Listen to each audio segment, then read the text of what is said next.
C'est juste une question d'attitude. On a nos lois, nos gestes avec nos procédures. On s'imagine qu'on pourra changer son futur, mais rien n'y fait si on le met face à un mur. Vaudrait mieux en changer quand l'autre a des ennuis. Les attitudes font leur travail. On pense peu, on agit. Et c'est comme ça que ça déraille. C'est juste une question d'attitude. On a nos lois, nos gestes avec nos procédures. On s'imagine qu'on pourra changer son futur, mais rien n'y fait si on le met face à un mur. Vaudrait mieux en changer. Chers amis passagers, bonjour. Le sujet du jour de Brain Crash nous emmène à parler des attitudes dans l'entretien d'aide. Toute une histoire. Tout commence par ce qu'on a appelé le test d'attitude de Porter. Qui est Porter? Porter, c'est ce charmant monsieur, psychosociologue américain, qui a défini 6 attitudes de base spontanées que l'on peut adopter dans le cadre d'un entretien d'aide. Il faut, pour comprendre, que je vous explique chacune de ces attitudes les unes après les autres. Prenons un exemple concret.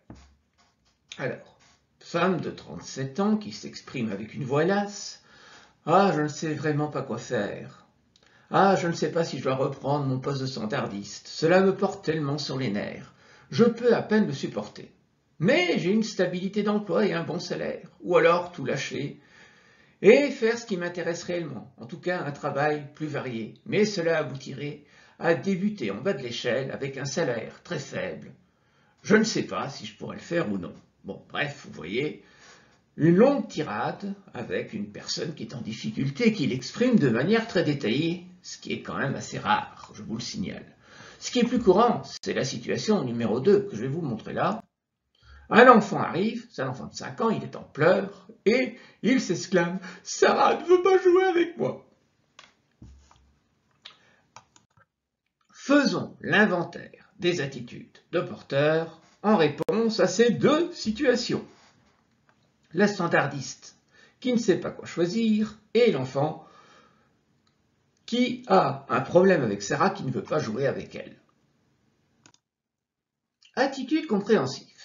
Alors, les réponses compréhensives sont inspirées de Carl Rogers, que vous voyez en timbre-poste là sur la diapositive, et donc en fait, elle vise à comprendre de l'intérieur, à saisir le ton affectif personnel de la communication. Pour la standardiste, ça devient « c'est vraiment une décision difficile, n'est-ce pas? Ou bien courir le risque de débuter dans une nouvelle branche, ou bien s'en tenir à la sécurité d'un travail qui vous déplaît. » C'est ce qui va d'ailleurs donner chez Gordon, élève de Rogers, l'écoute active. Eh oui. Alors, l'attitude compréhensive par rapport à l'enfant, ce serait « Sarah ne veut pas jouer avec toi et cela te rend triste. » L'attitude exploratrice. Les réponses sont investigatrices, donc on pose des questions, c'est pour obtenir des données supplémentaires. Et ça va veiller à approfondir la discussion, à vérifier des données. Alors, dans le cadre de la standardiste, pouvez-vous m'en dire davantage au sujet de ce qui vous intéresse vraiment? C'est très important que nous y réfléchissions ensemble. Pour l'enfant, ça donnera « Tu as une idée de la raison pour laquelle Sarah ne veut pas jouer avec toi ?» Bon, alors, très clairement, vous allez voir qu'il y a une tactique et que la tactique peut être adaptée ou inadaptée. Parce que, bon, en fait, poser une question peut mettre la personne en difficulté comme appeler à dire des choses en plus. Réponse pragmatique. Les réponses tendent à apporter une solution immédiate. On réagit par l'action, on pousse à l'action. Alors, pour la standardiste, ça donnerait « Le problème est simple. Il s'agit de savoir dans quel service vous pourriez être muté. Je peux vous ménager un entretien avec le chef du personnel. » Pour l'enfant qui pleure, demande alors à quelqu'un d'autre s'il veut bien jouer avec toi. Réponse rassurante. Donc, ce sont des réponses de soutien qui visent à apporter un encouragement, une consolation ou une compensation. Alors, là, ça commence à glissouiller parce qu'on sent bien que Porter prend des parties. Elle implique que le sentiment de la personne n'est pas justifié, qu'il n'existe pas ou qu'il n'est pas pris au sérieux et que la personne se représente des choses qui ne sont pas exactes.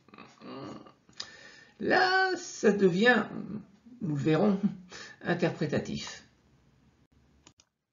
Réponse rassurante.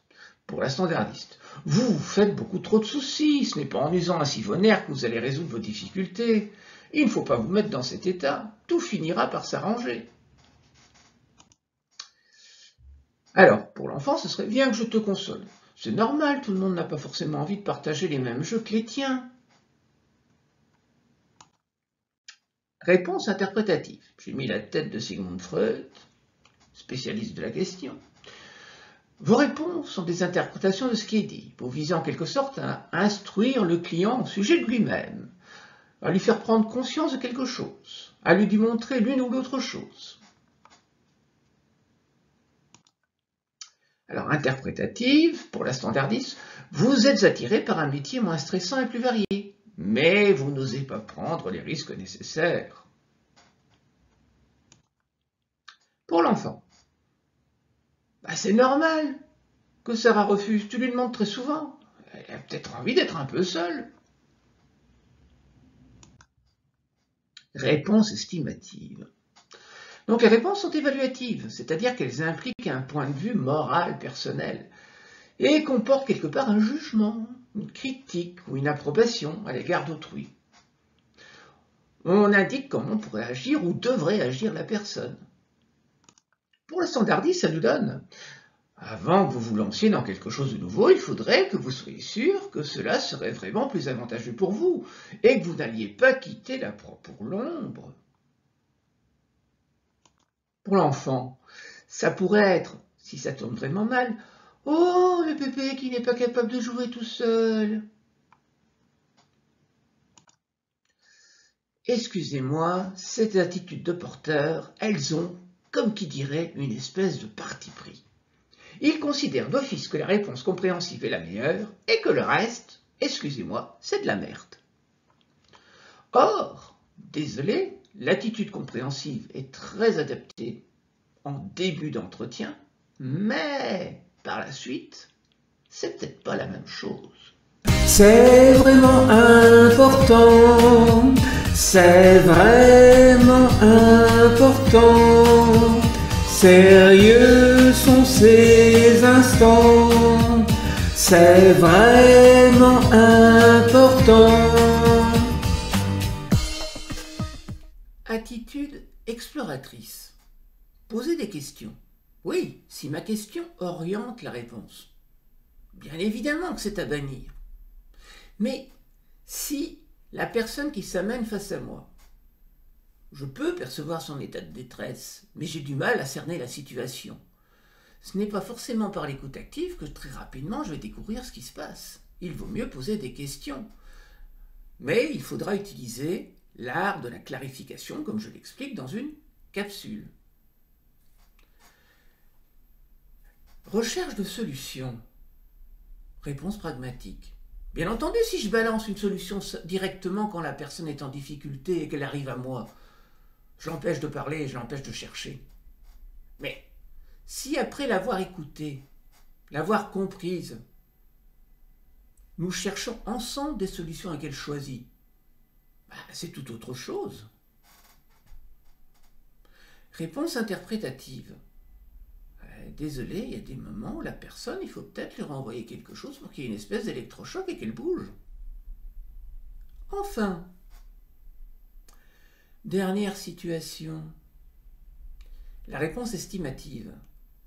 Là, la réponse estimative, Je doute qu'elle soit vraiment très adaptée. Parce qu'en définitive, c'est agresser l'autre. Et donc, dès qu'on agresse l'autre, ça c'est à bannir. Qu'on agresse volontairement ou involontairement. De même, si je reste centré sur ma pensée, ce sera également à bannir. Donc, ce n'est pas une affaire de style de question, d'attitude. C'est une affaire d'agresser ou de ne pas agresser. C'est une affaire d'être à l'écoute ou pas. Telle est la question d'attitude. On n'écoute plus les cris. Les aidants sont devenus sourds. L'automatisme nuit. Ces excès jouent des tours. Juste une question d'attitude. On a nos lois, nos gestes avec nos procédures. On s'imagine qu'on pourra changer son futur. Mais rien n'y fait si on le met face à un mur. Vaudrait mieux en changer